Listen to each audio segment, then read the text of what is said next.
This is a very personal thing. Welcome to the Josh and Tyler Show. A cookbook title that can also be a film title. Scenes where there is absolutely no sound but all image. Somebody dressed like a Viking playing weird, strange music. America's Got Talent if it had no talent. Pear flavored yogurt. Tastes like pear flavored yogurt. Say something awesome. The bitch is back.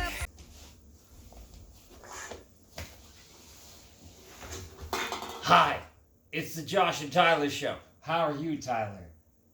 I'm a little confused. Me too. What's going on? How are you, Ben? Doing all right now, thank you.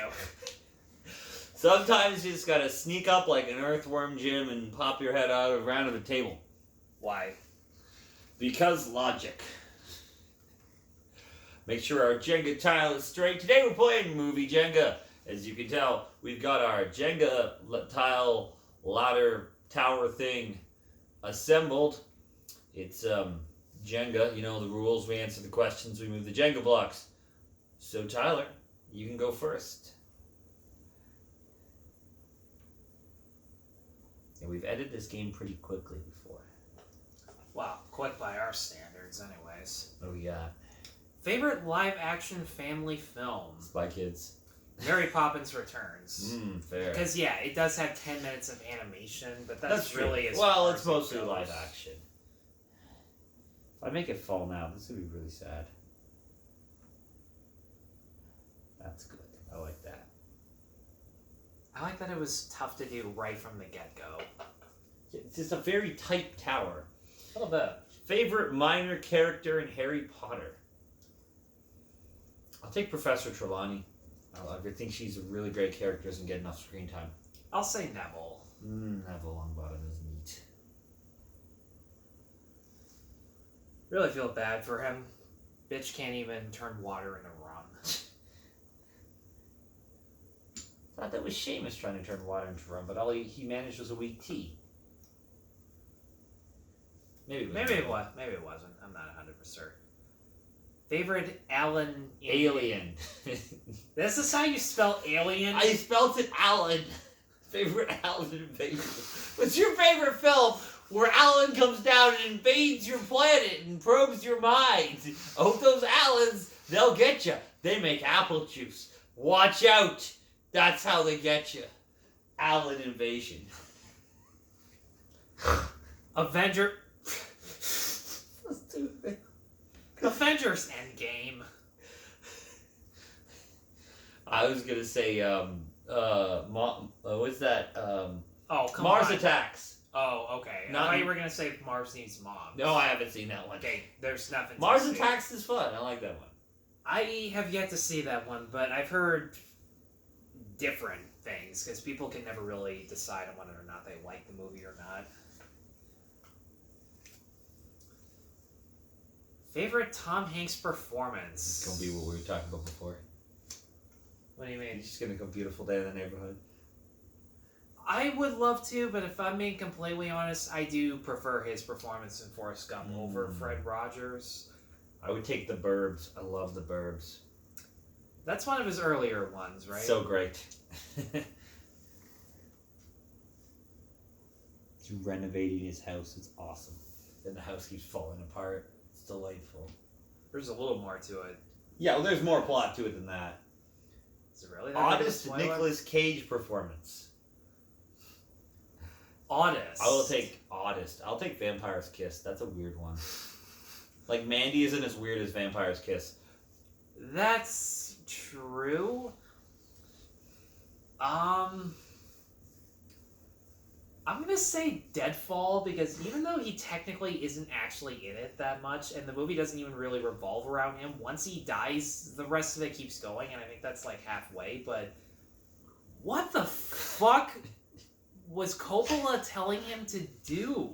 I don't know. I mean, that one random scene in the club where he finds out that he's probably gonna get whacked at some point and just randomly bursts, fuck!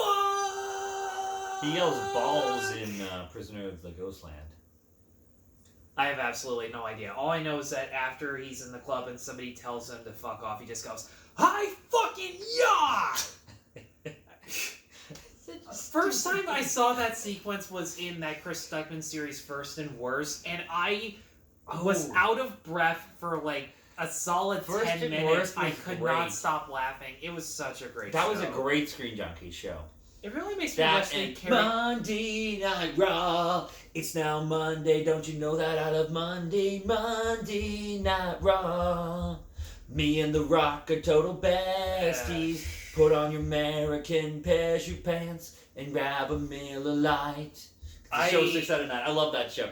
That was my jam. See, I wasn't really that big a fan of Mundy, and when Andy Signor spilled the tea on just what a fucking asshole Mundy was. That show was ridiculous. Dan didn't want to be there either, but that was a ridiculous social awkward experiment. because Dan hated being the butt of every single joke. Which, look, Dan Murrell... What do you give it? Is 6 out of 9.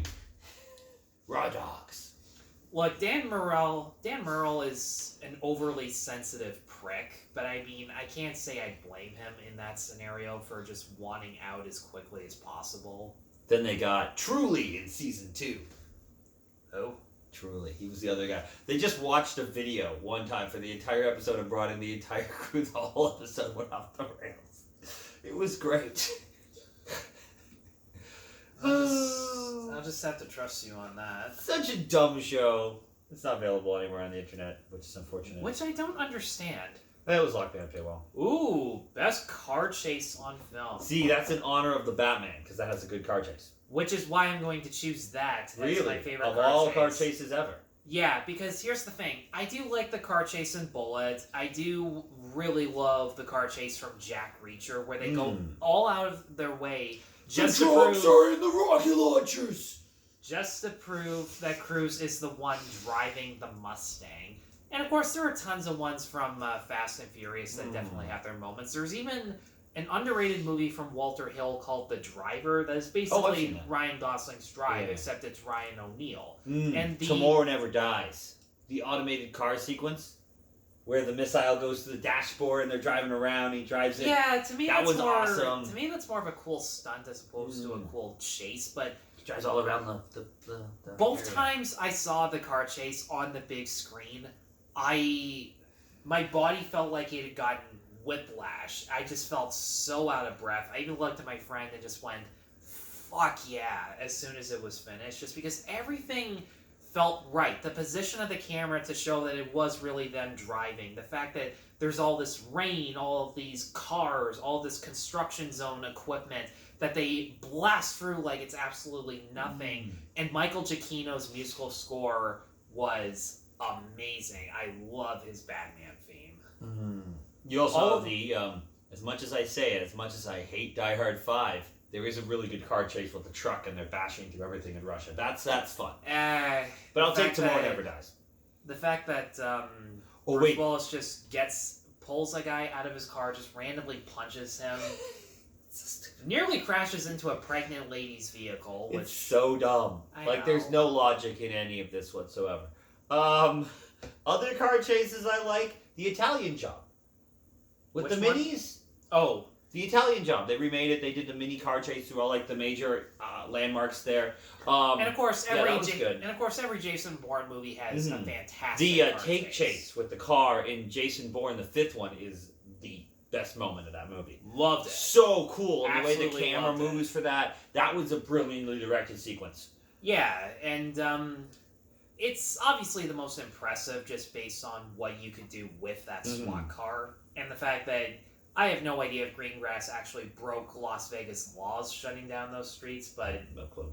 it was worth it. Oh, that's a great sequence. That blew my mind in that movie. The rest of the movie it's okay. We've discussed this on this channel. I like but it that more than tank most. chase, oh my goodness, Yeah. so good. That is what you go to the movie to see. 100%. Because before that, the best was probably the first one with the Mini Cooper going down the stairs. I mean, I really do like the knife fight, or the pen fight in the apartment for the firstborn. That one's okay. That one's pretty good. But it's practical, and I like that. Funniest parody film? Airplane. I'll take Naked Gun. Actually, no. You're Top gonna say Secret. I Oh, love Top Secret. Okay. Top Secret is hilarious. You seen that thing? I've seen bits of Top Secret that make me want to watch it in It's Val full, Kilmer. like the fight scene. So good. Like the fight scene that's underwater, or the guy who literally picks up the giant phone. Yeah, no, there's a sequence where, like, the good guys are all hiding out, and the bad guys have found them, and, like, they're shooting through the window, and, like, some bullets are missing. I do remember that. Yeah, some of them like are playing, like, tic-tac-toe. tic-tac-toe, and some of them are doing this, and then they're like, who's the mole? And they're sneaking into the place with, like, a cow costume. I like when they're sneaking through the bushes, and when Kilmer tells everyone to be quiet, all of a sudden their footstep sound effects just stop within an instant. I gotta watch Top Secret at some point in full. Top Secret is so good. It's so funny. It's better than UHF as a funny movie. I just like UHF more. It all sounds like some bad movie. And he's like some weird Elvis sort of pop star thing from the 50s, and he has like girls fainting and dying, and while he's doing this sequence, like shaking his hips like Elvis, like stretchers are coming in and lift them away, and like the Wicked Witch of the West melts in the background. It's just chaos. It's wonderful. I really gotta It's watch really Top good. Secret. It's really good. I mean, I also love Dracula Dead and loving it, but that is an acquired taste. Oh, no doubt. I like Leslie Nielsen. Clearly. Spy Hard's fun too, but that one's not as good. No. Oop. Why do I keep doing that? Yeah, I had two together at one point. What do we got? What does that say? Best performance in Dune.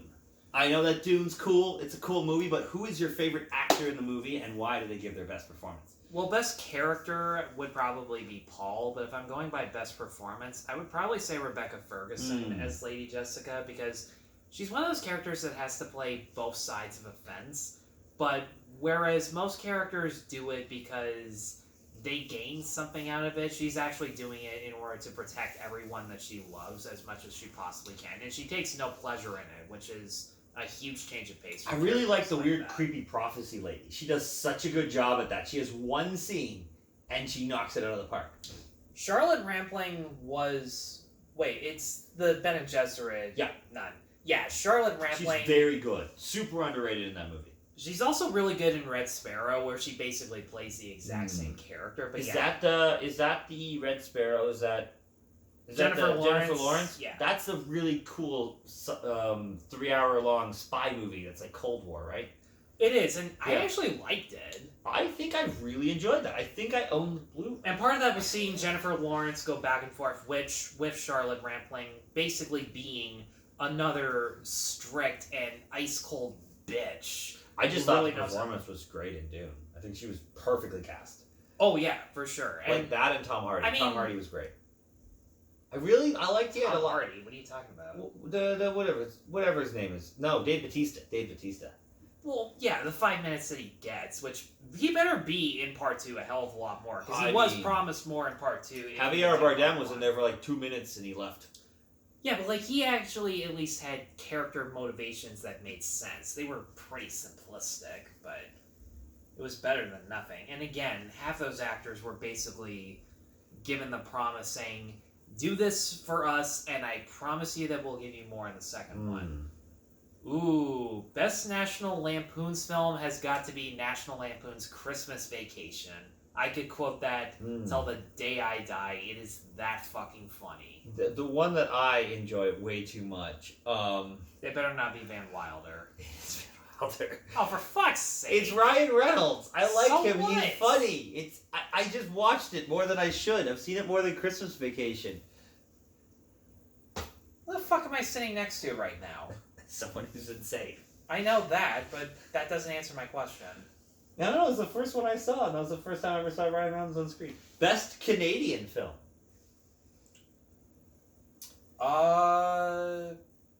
What is that Jay Baruchel comic book one called? That's Random Acts of Violence. Random Acts of Violence, I think, is really good.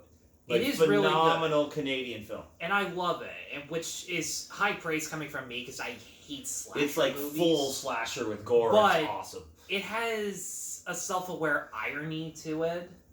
Yeah, it's sort of like what they started out to do actually happened, so to speak. More or less, but No Best spoilers Canadian there. Go movie? watch that movie. yeah. Go yeah. watch Random Acts of Violence. It's Jay Baruchel's best performance. best movie written and directed by him. It's small, it's Canadian, it's incredible. It's an hour and 12 minutes. It's the perfect length. That's true, yeah. It's a very short watch, but it's so enjoyable. But I think I'm gonna go to Possessor Uncut. Oh. That was a David weird... Cronenberg, right? Or Brandon. His son Brandon Cronenberg, Yeah. yeah. I always get David Lynch and Cronenberg mixed up. Yeah, that... Well, They're different directors, I'm aware. It's a little similar. I mean, Cronenberg goes more all out with the gore as opposed to David Lynch. Mm-hmm. But yeah, Random Acts of Violence would probably be a close second. That one's good. I had no idea that Jay Baruchel could actually build up some really good scares. I want to see what Jay Baruchel can do going forward, any genre. Just give it to me. I think he's got a very interesting style, and I want to see it. I really hope we see more of him. Like Anything. I saw comedy, drama, horror, write it. I saw that one Amazon reality competition called Last One Laughing that he was the host of forever. Yeah, which first 4 episodes I loved, but the last 2, when it was really coming down to sudden death between those guys, like they ran out of material, and you'd have to be in the room with them at the moment in order to get a reaction out of it. Yeah, I saw that. Who was on that show? So it's basically a ton of famous Canadian comedians like Colin Mockery. Yeah, and there's Tom Green. Yeah, Tom Green is a weird person. Dave Foley from Kids in the Hall. Caroline Ray. 10,000 Helens can't be wrong.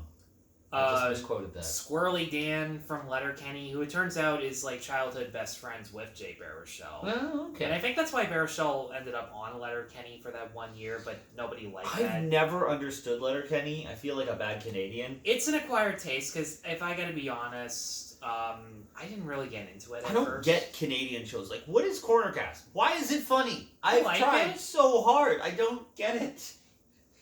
Watched that series 4 times. I don't get it. I laughed once at "You smell like peaches" joke. That's it. The rest is just so dry. I don't think I'm from a small enough town to understand it. That's fair, and like dry humor is really a hard sell with me, which I know for a lot of people that's gonna sound weird because whenever I tell a joke, it's usually from a dry perspective, but I don't know.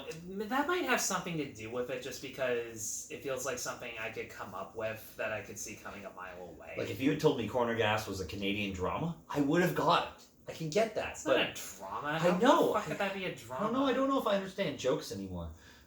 Best Wes Anderson actor who appears frequently. Adrian Brody. I like Bill Murray because he does Tenenbaums. He did He had one of the most interesting roles in French Dispatch. No crying in my office, and then like the Aquatic Life as well. I haven't actually seen Aquatic Life. It's really fun. It's very quirky. It's very Wes Anderson. That's what he is quirky. But I mean, in French Dispatch, like Tilda Swinton was interesting, and I think that you had a lot of other interesting background characters. I think the prison stuff with the film was probably the best side plot. Oh, the prison sequence could have been its entire movie. But Bill Murray was like, he was just having some fun on that set, but acting really well, and I appreciate that. Well, for like the 3 or 4 scenes that he has, he definitely stays committed to them. I love how the funeral scene at the end, they bring in the cake. Oh, he died. Oh, I'll have a piece of cake. Just Owen Wilson doing that just cracks me up. Yeah, for 5 minutes, Owen Wilson still left an impression by doing like the opposite of what he's been doing for the past 10 years. And I laughed in the theater, and no one else laughed, and I was like, oh no.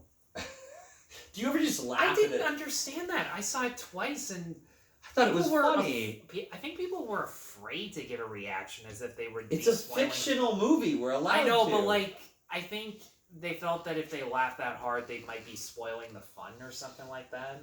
Best reboot of a TV series turned film. I will take Man from U.N.C.L.E. Love Man from U.N.C.L.E.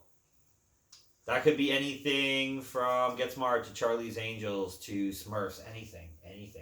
21 Jump Street. Fair. Yeah, did you ever watch Man from U.N.C.L.E. back in the day? I did not. It's a very dull TV show. I like what they did. And I think Alicia Vikander was really good in the role that she had in that film, being that sort of double agent, you know? Wait, that was her? Yeah. Oh. It was, honestly, it's a very enjoyable film.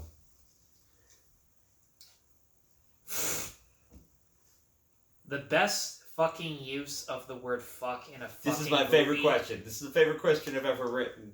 It's What's probably that fucking scene in Planes, Trains, and Automobiles where Steve fucking Martin goes off 18 Fair. fucking times to that one lady from Ferris Bueller over his fucking car right fucking now.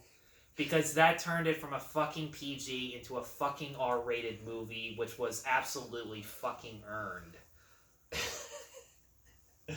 I mean, I like the snakes on a plane one because that one's just ridiculous.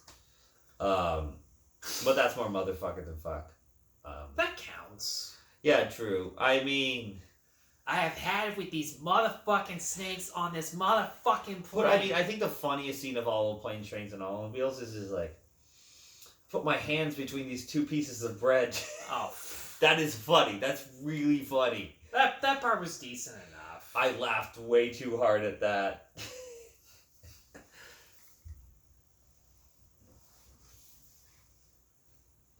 Might run out of questions here. I might have to be creative.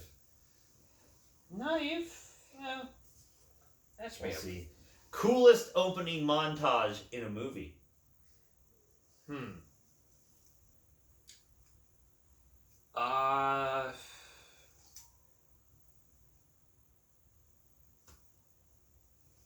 Probably the opening sequence of Leon the Professional. Oh, fair. Yeah.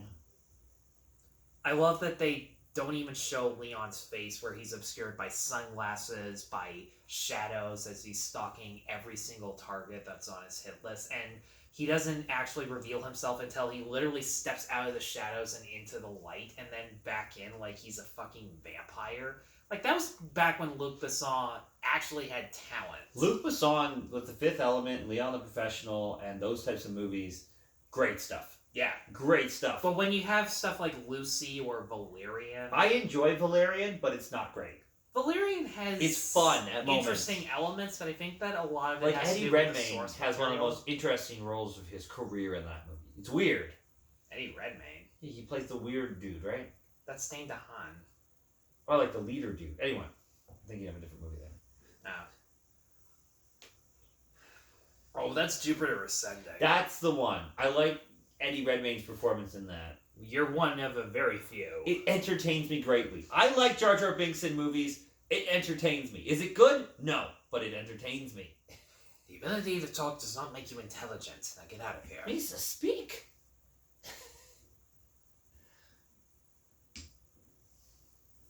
I love when he's like, my tongue is fuck. Sounds like Donald Duck. No, it doesn't. Like a bad Donald Duck. What? Oh, this is a fun question. I want to know why. Oh, you know what? That's a really, really good question. I mean, I have one. I'll start with you then. And I didn't hate the film. Just for future context, the question is last film you wanted to walk out of in theaters. So, I wanted to walk out of the Batman. And it's not because the movie, I wasn't enjoying elements of it, and it wasn't because I didn't fully love it. It's because I wasn't in the right mood. I just was not feeling the Batman that day. I was not in the mood to sit through a 3-hour Sin City style Blade Runner thing. And not that to movies credit, it was there's a lot of things I like about that movie. I was just not ready. I really wanted to leave. I was just like, it's a Sunday night. I'm beat tired, and I thought this would be a little more action paced. And the movie's not that, and that's okay. I just really wanted to go home and watch something where That's why I keep telling you to go back and see it again. I'm going to. Okay, good. It's gonna be Sunday after I finish the Oscars potentially. That's all I Okay, last film you wanted to walk out of in theaters. But if it's ones I truly hated, that's different. Yeah, but that's the thing. Like, legit the worst movie Oh, I've ever yeah. seen, which is number 7, Cherry Lane, which do not go fucking watch it. There's absolutely nothing, even from a so bad it's good perspective. It is just shit. It is an animated movie where everyone walks so fucking stilted, like they're those 2D Flash cartoons that you have to fill in the dialogue with for a school assignment. Which is weird, because there are moments where it is actually fluid and naturalistic. They just chose not to do it. The story is just Call Me By Your Name, but with a college kid, so there's absolutely nothing risque about it. Which, weirdly enough, the risque element about Call Me By Your Name, say what you will about how fucking creepy it was, but at least it gave the story some stakes towards it. Not to mention, those Best two poster. characters... Best poster. One of the best. Not to mention, Armie Hammer, say what you will, and Timothée Chalamet at least had interesting traits about them and actually They had have some good chemistry chemistry, with yeah. one another. These two just smile awkwardly and go to movies together where the fucking narrator, who I swear to God, the narrator has the most dialogue out of any characters in this movie, and not even in a Jane the Virgin way where the narrator is at least a character and bounces off of the dialogue in a funny way, which if every narrator was like the Jane the Virgin narrator, I wouldn't have a problem with that.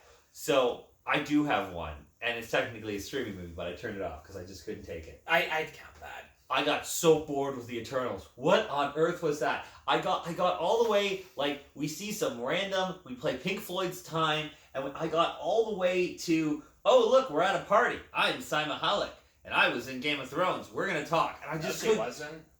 No, the other dude. The dude was. Right? Oh, Jon Snow. Yeah. I just couldn't do it anymore. I was like 40 minutes in, I said, fuck this movie, it's boring. I can't watch this. So I turned on Black Widow, and I regret that as well. I'm sorry, but at the end where they all hold hands because they're women, that's pretentious. I get it. Women have power. You don't need to ruin a movie for it. You had one good action sequence at that fight, but the CG wasn't great. Like, that is a crappy movie. Oh my goodness. You basically hit the nail on the head with that one.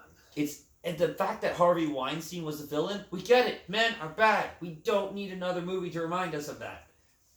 Oh, but apparently we do because the activists Okay. just demand If it. you are a man and you haven't figured out that being mean to women is bad, you're not gonna get it at this point. There's no point in shoving it down our throats. No one's gonna get it if you haven't got it. You've already got it or you haven't. Just be nice to people. That's it.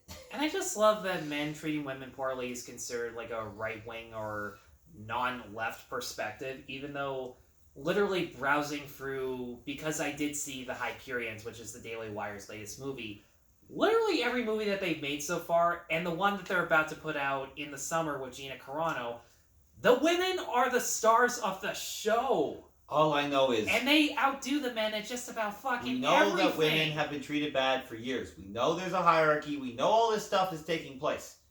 I want to escape when I go to a movie. I want to go to a Marvel movie, turn off my brain, and watch cool explosions. I don't need to see a bunch of politics in my movie. If I wanted politics, I would watch Adam McKay. I'm good. I just want fun. I want Detective Pikachu. It's a nonsense movie with Pokemon. It doesn't have to be anything great. It's fun. That's all it is. Jumanji is fun. There's a place for cool movies and there's a place for fun movies. But can we keep the politics out of the movies I want that are fun? Yeah, I don't need a Pixar. It's not going to change any white guy's mind. I don't need a Pixar. Well, for one, because white guys already fucking know the Yeah, message. we already know not to do that. We're not stupid. And how do we know that? Because for starters, the kids' movies and shows that we watched in the past already had those fucking messages. But they were subtle. Subtlety is key. Not to mention, they didn't treat men and women differently. They treated them like people. They didn't treat white and black people differently. They treated them like people. Magic School Bus. How the Everyone fuck- got along, except for Dorothy Ann. She was the know-it-all, but we still liked her. Anyway. How the fuck is judging anyone regardless of race and gender racist or sexist? It makes absolutely no sense Like to a- consider that an accusation. It's like a Josh Tyler rant. Yeah, Double because we rant. fucking hate Double identity the rants. politics. Double the rants. Yeah, because we hate identity politics. It, weirdly enough, is fighting racism and sexism with racism and sexism. See, all I know is go live your own life. I have better things to do. Yeah. Back on the subject, best Stephen King adaptation is It Chapter 1. Green Mile. Green Mile for sure. Ooh, that's... But like you got Shawshank Redemption, That's you got true. Green Mile, Carrie's phenomenal. I you just got- had more yeah. fun with It Chapter 1. What's It the really one you did did feel where like they a find a roller dead coaster. body? What's that one? Fuck, you know what? Yeah, What's that one? I'm Stand By Me changing is my good. answer. I'm changing my Like, answer to Stand By Me. Just There's a lot of because great Stephen King adaptations. Honestly, there's Yeah. some, and you got The Shining too. That's true. Yeah. Well, I'm more of a Doctor Sleep guy. I but loved Doctor Sleep. I watched that recently. I've got the 3-hour director's cut, which Oh I my had no goodness. idea. I heard it's one of the best 4K Blu-rays out there too. Like, it just looks phenomenal. It does look pretty sweet. Yeah. Oh my goodness, that movie like gave me what I wanted out of The Shining. I wanted more supernatural. Like, we got a taste of it, and then they threw it away for him to go crazy. I wanted that. Yeah, and the crazy stuff like, was so over the top that I couldn't. And I liked really... the supernatural rooms, going in and seeing the different people and the bartender. And I really wanted them to add that to the finale. Not to mention Rebecca Ferguson as So Rose good. the Hat. Fucking So good. terrifying. Yeah. And she actually had a motivation. And I like that weird group of like life sucker vampires. Like, that was interesting. Yeah, they all have this mutual. yeah. They all have this mutual fear of death, which is a pretty valid. And I motivation like to how have. they open it up with "Do you want to live forever?" and the one girl, and then come to present day. And I like that. I like the connection between the girl and I think Hugh McGregor is. I think they knocked it out of the park on that movie. Like, I don't think you could have done any better. Hell, even the fact that they hired near perfect lookalikes for Shelley Duvall and Jack Nicholson. Yeah. That was weird. Right? It's actually scarier than CGIing their faces on top of there, and isn't then it? they used the hotel appropriately without being too much of the first film. Like, I think I like Doctor Sleep a lot. I watched it twice now, so See, watching it at the theater when that day happened, I wish I had seen it that way. It was so. I just wasn't crazy into The Shining. Yeah, me neither. A prequel film that you want made. That's actually really Good or bad, you can have it made. You have the power. You're an executive. No problem there. I sort of want. This is one I've been floating around. I'd love a Ratatouille prequel for the Food Critic. Really? Yeah, I thought that could be interesting. Huh. Like, cause it's the most pivotal character of the whole film. You certainly want. Yeah, you know what? That would be interesting. I mean, I would love a young James Bond, like James Bond Jr., like the cartoon. They had a cartoon. Yeah, James Bond Jr. I would like to see like some little kids buy, but it's like it's on the nose and it's like almost a parody of itself. That could be fun. I guess. And then I also want the Machete prequel. It's called Machete Kills Again in Space. Give it to me, Rodriguez. Give me Machete Kills Again in Space. I want it. Don't ask me, folks. I have absolutely no idea. Machete doesn't tweet. That is a good line. I'll give you that.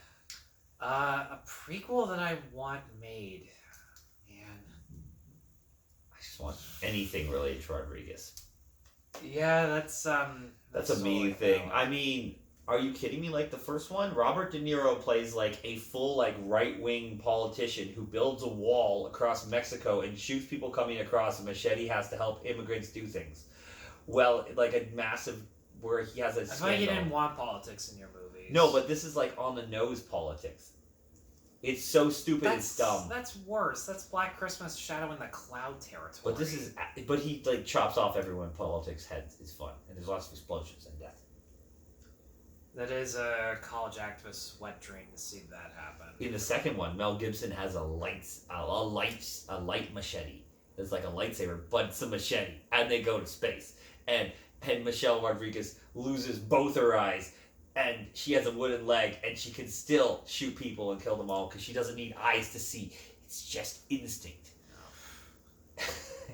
Why doesn't any of this surprise me in the It's slightest? the most over-the-top, like, grindhouse. This is the movie where they pull someone's intestines out and jump out a window and use them as a like a rope. It's awesome. I want more. Motherfucker. That's what they say. And the guy's still alive the whole time, too. It's so unrealistic. Rodriguez is so subtle and what a fucked up mind that he has. Yeah, I know, it's messed up. God, this has got to be the toughest question you've given me I this mean, entire time. what's another prequel? What's a great movie? Prequel? I mean, good? That doesn't exactly go well together. A good prequel is an oxymoron at this I'd point. like another Han Solo movie. I really like the Solo movie. I didn't mind it at all. I like Lando Calrissian. I like Stephen Merchant. Yeah, you I know like what? a lot of the people in that movie. I think there's a lot of good stuff Give there. Lando his own fucking movie. Yeah, Lando movie sounds great. I mean, everyone's Charles saying, Gambino. give Lando his own Catch Me If You Can kind of space heist movie. Love it. Gotta Give it be to better me. than this. He was the best part of the movie, honestly. Every time he was on screen, I was like, what's this? I like this.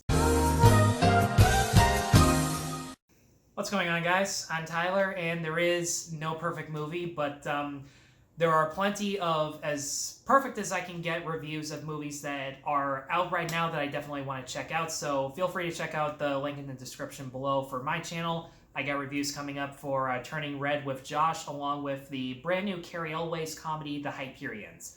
Thank you so much for sticking with us through these commercials. On with the show. Hey there. Oh, hey there. I'm Josh Gofton. Have you checked out our channel, PB&J? Peanut butter and jam? Oh, pretty much Ben and Josh. But you know, it could be a sandwich if you were hungry. So if you're hungry for comedy, or you just want to see some things happen that we think are hilarious. We're Monty Python inspired. We're a little bit nuts, but a little bit grounded, you know? Maybe we got some of the Monty Python sketches mixed in there too. Do you love? Oh, look at that. A movie's playing. Hey, check out the PB&J channel, and we'll get back right to the Josh and Tyler show, or the Tyler and Josh show, or the TG&J show, or the TJ Hooker, that's a cop show. I think I watched that. That's the one with Shatner, right? I don't know. I'm more of a movie guy, not a TV guy. Enjoy the rest of the show. This Jenga tower is slightly more stable than the previous one. It's significantly We're running more out of slow. questions. All right. Best romantic character film arc. Yeah. I'm gonna go with the tramp in City Lights. Oh, that's a nice one. Well, for starters, it's kind of one that's been ripped off the most when it comes to romantic comedies. The one guy who wants to do more for this younger, less fortunate woman while also trying to hide the fact that he's just as deep in the shits as her. And the fact that he does legitimately go out of his way in the most legal sense, even though once in a while he does overstep the boundaries. But it's one of those examples where people do bad things for good reasons, all for the sake of love and for generosity among other people. I like Leap Year. I love Leap Year. It's one of my favorite rom-coms. I like, what are the ones I like? Sleeping with Other People with Alison Brie is phenomenal. That has a really great arc, with them both being there first, like the way they lost their virginity and such. But I love Leap Year. It's Amy Adams. She goes to propose to her boyfriend in Ireland. She finds out he's cheating, but falls in love with the guy there. And I just think, like, her realization that hoping that someone will come for her and, like, be there constantly is unrealistic. And she finds someone who's supportive, but still logical. And they create a relationship based upon not this fairy tale reality. And I think that's really interesting. That's not the vibe I get watching Leap Year. I But love okay. Leap Year. It's so awesome. Maybe I look too deep into a rom-com. But yeah, Sleeping with Other People is hilarious. Might have to go around the table for this one. Damn you.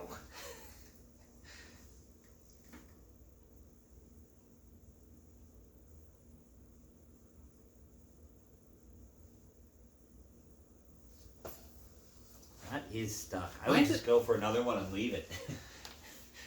How the fuck am I supposed to... What about this guy? That one looks loose. No. You baiting me on this one? You can leave it. It's okay. It's okay. You sure? It's all right. We're gonna leave it there. You I'm don't not wanna gonna go for it. You You don't want to crazy. piss off any Jenga purists or anything like that? The Jenga purists know that we slightly hold the tower like around the edge while we do it. You're only supposed to use one hand, so you know. Okay, there's like 2 questions. Well, I'll make up some more questions here on the fly. We get some paper, write some more questions. Oh boy. This is... Best Picture winner you can't stand? Well, I can't stand Moonlight because... I mean, it started off pretty decent for the first 2/3, and then our main character makes the incredibly stupid decision to beat the shit out of his bully in front of everybody at school and goes on this darker path of a drug dealer that makes absolutely no sense for his character. And then you realize that just about everything that didn't have Mahershala Ali in this movie just falls apart after a while.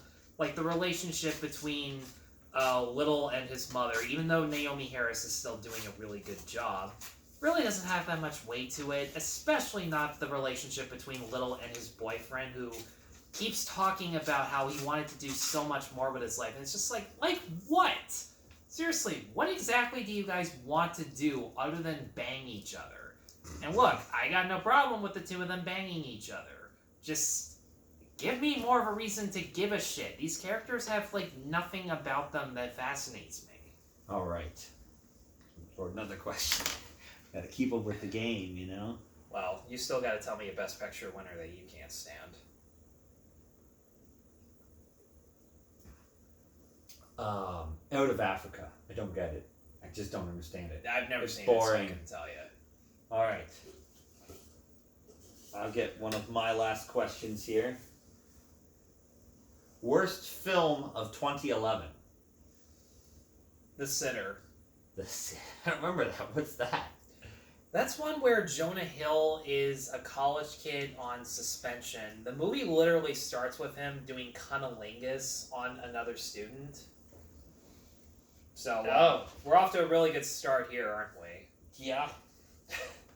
And immediately afterwards, because he's still living with his mom, he gets saddled with babysitting these 3 really annoying, bratty kids from some rich couple that I guess the mom knows. I'm not 100% sure. And I can't remember exactly why, but Hill takes these 3 kids on, like, multiple different journeys that may or may not have to do with grabbing drugs or something like that. I literally can't remember the plot. I just remember how fucking bad it is, where the oldest kid is incredibly neurotic and OCD, and somehow in Jonah Hill's mind that means he's a closeted gay kid, and it turns out that actually was the case. So it's Poor Man Adventures in Babysitting. A little bit. The middle girl, I guess, thinks that she wants to be a Kardashian kid, and Jonah Hill literally calls her Jean-Benet Ramsey, which fucking nice. That's in good taste. Like, I know I'm a big free speech guy and not into political correctness and shit like that, but that is still a really dirty joke, even for my taste. You know who Jean-Benet Ramsey is? No. Well, she was a passion girl that got beaten to death by her parents, because that's fucking funny. Oh.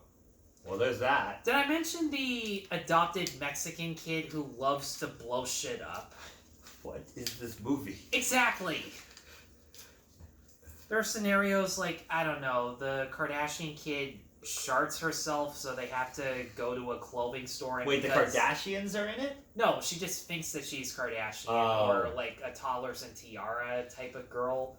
So there's, of course, an awkward scene where the lady, the customer service lady, is just like, what are you, a grown man, doing in the little girl's underwear section? And of course, the girl blurts out some stuff that, out of context, makes him look to be like a predator or something like that. And this movie sucks. I never even heard of this movie. Don't go looking for it, man. It's just, there's nothing to it. No, I'm good. What's your worst movie of 2011? What else came in 2011? Was that the year of The Artist? Was that 2010? Yes. Because I didn't really like The Artist. I thought it was artistic. It's not for everybody, but Hmm. really worst. I can't remember what else came that in year. I will go with The Sitter because the way you described it. Thank you. Thank you very much. All right. We do here on the fly. We write questions as we go along. Oh my goodness. That was a bad choice. Not as bad as mine. Is it still sticking out? It is just... Jesus. Alright, What are you let's see what we doing, got man? here. Best film from 2002. I'd say Spider-Man. Yeah, I'm gonna go with that.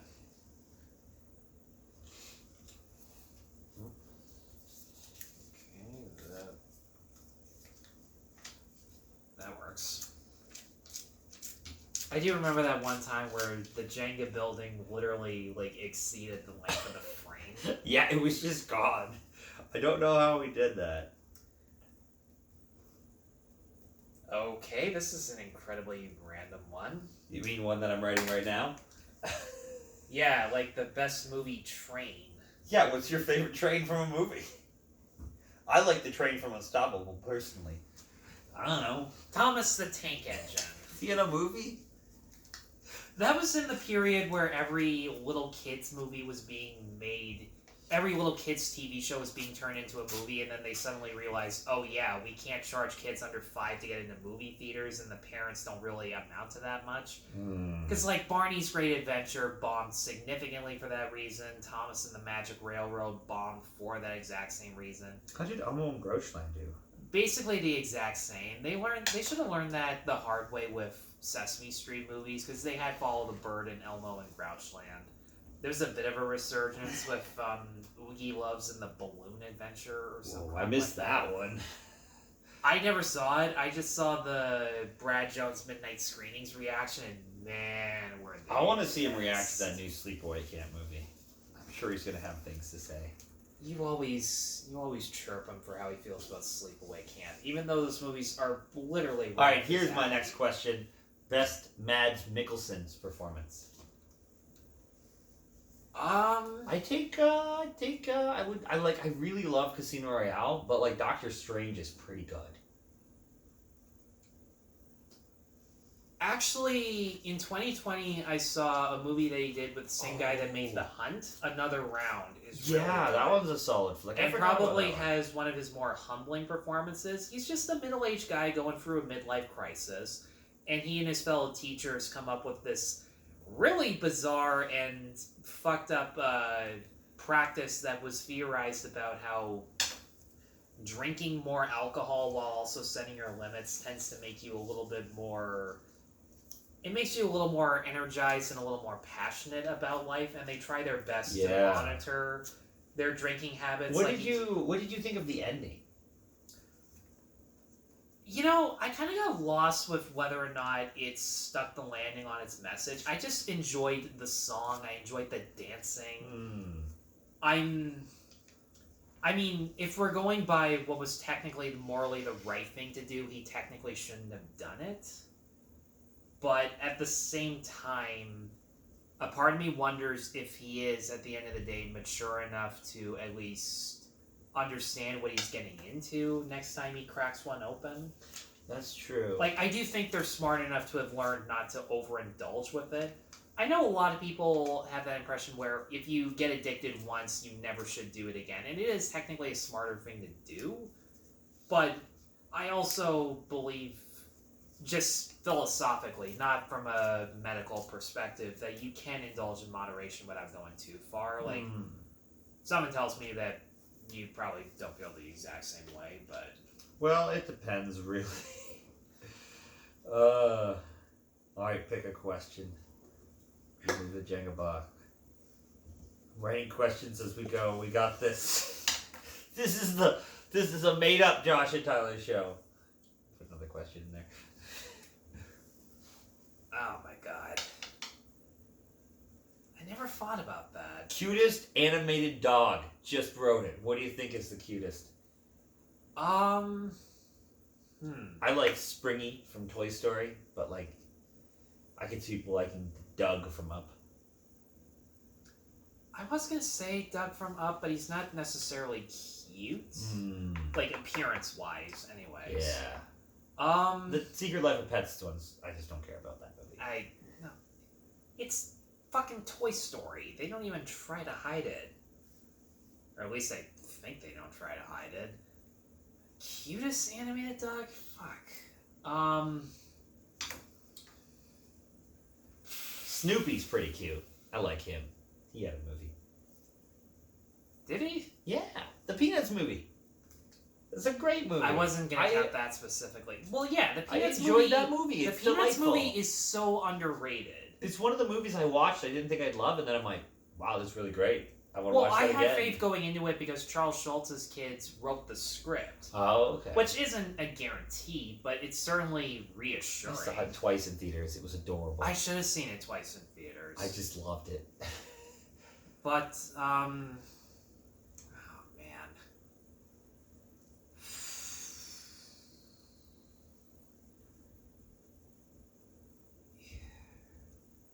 Yeah, you know what? I think I will go with Doug, because while his appearance isn't really all that cutesy, his behavior is. Alright. That one's still stuck.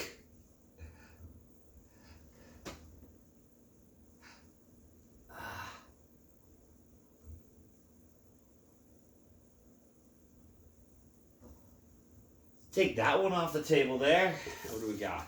And the questions I have written. Best Jennifer Lawrence film.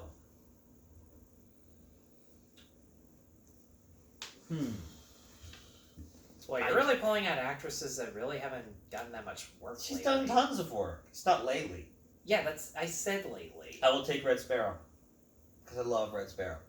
She was really good. That was I honestly forgot about that movie. And it was one of the few performances where I didn't actually see her as a character. It did really feel like it was a ballerina being thrown into a really shitty situation and having to no choice but to reevaluate herself. And I actually did buy the chemistry between her and Joel Edgerton, and that's mostly because I do really like Joel Edgerton. He's got some good performances under his belt. Yeah, but I should have asked his best Alicia Vikander performance, because that's... I mean, I would have said Ex Machina, just because that kind of got things going for her. I would have gone... Green Knight? She did have a little... I mean... Her performances in those were good, but I wouldn't say it was enough for me to really distinguish between the two of them. Silver Lining Playbooks. That's my favorite Jennifer Lawrence film. Yeah, you know what? I'll go for that. That one's good. That's a good film. De Niro's really good in that too. That's true. De Niro just usually phones it in a lot of the time these days. Yeah, Like, and he ended up phoning it in with the other David O. Russell movie, Joy, which Joy sucks. Haven't seen Joy. It is nothing but exposition monologue after exposition monologue. You Didn't would not feel go like it. for it. I do hate exposition. Like, it tried so hard to be this Scorsese true life story, except it was about a lady who made some special kind of mop that she got fucked over with in terms of patenting. Oh, okay. Best historical film? Oh, what is a historical film anymore? Like 1800s before that. So, like... Well, that's awfully specific. Yeah, you could go all the way back to the Stone Age. You could do up to, like, Civil War, I would say, like, in that area. Like, forming of America sort of thing. This doesn't have to, like, actually follow historical events. No, it can just be set in a historical timepiece. In that case, I'll go with Django Unchained for just how much it knows for a fact it's one of those, imagine if history was this way as opposed to the other. Because, like, everyone tries to balance out the history and the fantasy as half and half, whereas Tarantino just picks the right moments in the movie to be spot on about them. Well, let's take Spartacus. I love Spartacus. That's a great movie from beginning to end. It's long, and I realize that the wife character doesn't have anything to do.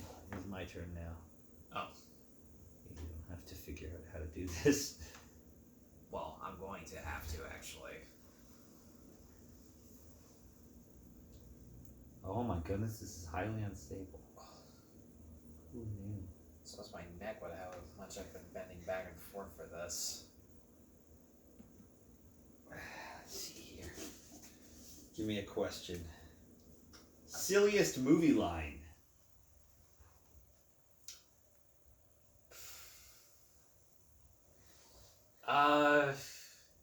Probably Mortal Kombat Annihilation. And you will die. Tonight, you. It's Aqua Teen Hunger reference. What? It's Aqua Teen Hunger Force, that's what I'm thinking of. I've never seen it, I couldn't tell. Yeah. Whenever they reference the movie in a movie, they're like, What? But you'll never have Total Recall or whatever. They name the movie in the movie. Oh, okay. You know, that's always the silliest one for me. You know what? I can actually think of a best movie candy off the top of my head. What's your favorite candy at the movies? It would probably be the exploding Mentos from Agent Cody Banks 2. Oh, I thought like you meant when you go to the theaters, but that works too. Like, what would you buy? Swedish berries. I always get Swedish berries. But yeah, I guess there is that electroshock gum from Spy Kids 2. But that's number Really? one. Yeah. Oh. Machetes, I never actually saw the electric first one. gumballs.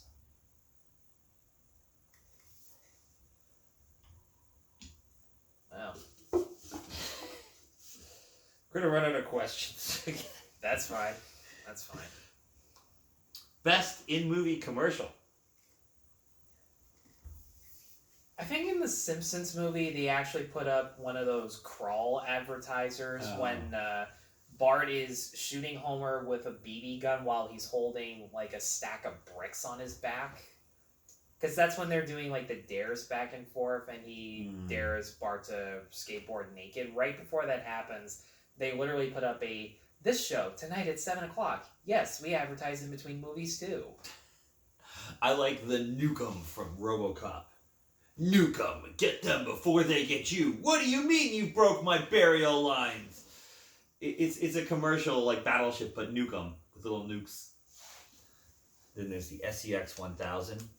It's the biggest in gas cooling efficiency. And the one where it shocks you in the car. Yeah, that's just riveting. It's stuck. Never had a Jenga block stuck like that. No. And someone tells me we're never going to even after this. What the fuck did you do, man? I don't know. That's the problem. I thought you wanted this to keep going. I'm trying, but there's not too many blocks that you can loosen. Is this one free yet? Or is the tower leaning that way?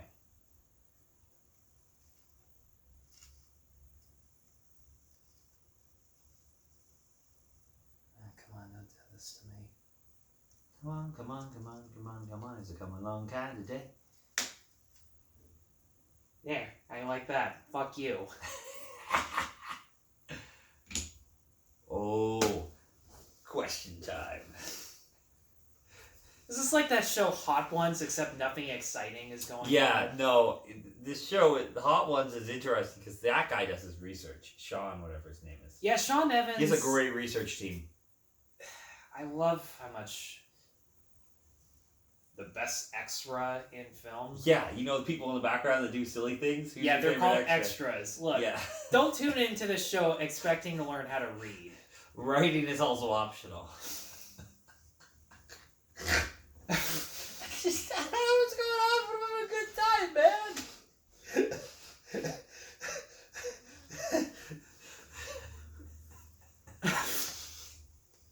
I don't know. I love the extras. I love the extras in James Bond films where you drive by and like James Bond brings his boat out of the water and it can drive on land, and the guy with the bottle of wine is like, "Born a man," and he looks at his wine glass or whatever. You know, the drunk extra. Those are my favorite. They're always drunk and see something happening and don't believe it. It's like Left Shark, the coolest, best. I'm just trying to extra. remember what movie I saw where there were extras just fucking up in the background. But I can't think of one right off the top. Oh, no, you know what? I did watch the Nostalgia Critic of Barney's Great Adventure, which, without spoiling, one of these days I'm going to have to review it with friends and with some weed edibles. That's the only way to watch Barney. And there's one point where, there's that one bit in the club where Barney, out of nowhere, starts singing If All the Raindrops to, like, these people in a French restaurant or whatever, and don't ask me why they start to enjoy it and sing along, but there's one guy who looks like he's about to fucking climax watching Barney sing. And of course, Doug just dubs in, "I had no idea purple dinosaurs were my fetish. My life is made and destroyed at the same time." Because, yeah, I don't know what the director was asking of the adults. You think that they'd be the easiest ones to direct, but... I can't believe the Barney movie had a director. A guy who didn't want to be part of the show, but wanted to be part of the movie. That I really don't They just understand. put Barney in a real French restaurant and see what happened. Daniel Kaluuya, whatever you're doing with the Barney movie, good luck. You're going to need it. Yeah, I mean, he must have a connection to it. Well, clearly. I mean, he was probably... I think he was maybe like 3 years old when that show was really starting to... When the VHSs were I starting hope to it goes take off. animated. I think it'll look better in animation than There's live no action. way that they're going to animate it. Has it ever even been animated before? No, I'm not sure. I'm not a Barney fanatic. Because, like, I just remember the PBS show, and that's about it. Yeah, I think so. And they made the movies, right? And then there was a live concert thing. I think my parents took me one as a kid. That probably, yeah, there are VHSs of the live concerts, but, like, movie, there's only one of those, two. Then there's a bunch of episodes on VHS, right? Yeah, Yeah. I don't even understand how he can even make it. That's... See, I just remember sitting there. It's September 11th, 2001. And my sister... Oh, no. And my mom hears something bad on the radio, and she's American, and she can't change the channel because my older sister, one of my sisters, I don't remember which one, refuses to turn off Barney. So we hear, I love you, you love me, change channels, bombing of tower, American citizens dying. That's what I associate Barney with. You just had to throw your sister under the bus right here. She really wanted to watch Barney. I don't remember which one it was. Doesn't matter. But, yeah, it'll either be you and the Danger Liker guys, or both just ripping it apart. Maybe, like, once we hear more tidbits from Kaluuya about it. Well, he did Get Out, so... Yeah, he acted in Get Out. Hell, he doesn't even really want to be an actor for that much longer. Really? Oh. Apparently, he wants to really get into the producing gig. All right, favorite Batman villain? Does Joaquin Phoenix's Joker count? Yeah, any Batman villain. Seeing as how Bruce Wayne technically is in the movie. I think Harley Quinn is great. She's sort of like an anti-hero, but she's still a villain for sure. Well, I mean, they've Harley turned Quinn her is into phenomenal. they've turned her into an anti-hero recently. But just she's because- still bad. Yeah, and I I just do like- like the fact that they've softened the relationship between her and Joker while also making Yeah. it clear that she is still malicious, not for the sake of hurting other people, more for her own desires. I mean, it's either that or Two-Face, because Two-Face is really cool and complex. Two-Face does have his moments. All right, there's one question left. Oh, really? We're stopping it there? Or... No, we'll finish there. I'll make some... Oh. It's in the bottom. I'll make up some more questions as we go along. Oh, I know you will. It's my favorite question.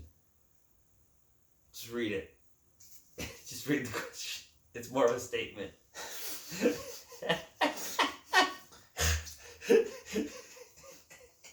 Give me a sec. Give me a sec. Best question ever written. Is it? I don't know. It's a question. Here's the question. Best bird flip in a movie.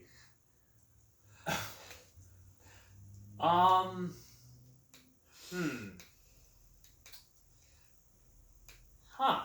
That's actually... I would I take, don't know how many times I've seen that.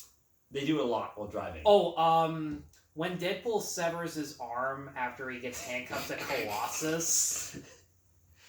It's funny. I would take Stan Lee giving the finger to the U.S. troops in Captain Marvel. That happened? Does he not give them the finger? I don't remember. I thought he flips them off. See, I liked Captain Marvel more than most people. I liked elements of it. I think that Yeah. Maria Rambo was really cool, and I thought that there should be more of that relationship between her and Brie Larson. Oh, that'll change in the sequel, apparently. I think it's my turn, right? Yeah, it is. That's why I stopped. Thank God. No, I can't go there. Nope. Nope. Nope.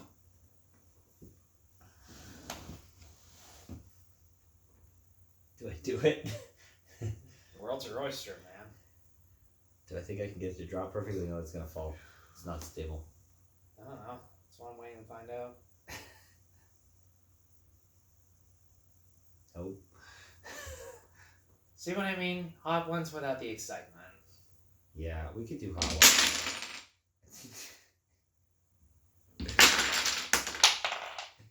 And that's it for Movie Jenga! Tyler, where can the kids find you? Pretend you're young, because you are. Not at this point. I don't such know. a I'm brilliant- 26. My life is absolutely over already. I'm turning 30 this year. I'm going to be old. Yeah. Tell them can- about Tyler Wolf, the channel, the music. It's The in the main- link in the description below. I've got reviews for Turning Red with yours truly right here, as well as the Hyperion starring Carrie Always. I'm not going to tell you where that movie came from and why, just because no one's going to watch. No one's going to I'm watch. pretty the sure video they already know that afterwards. because that was part of our rant in the middle.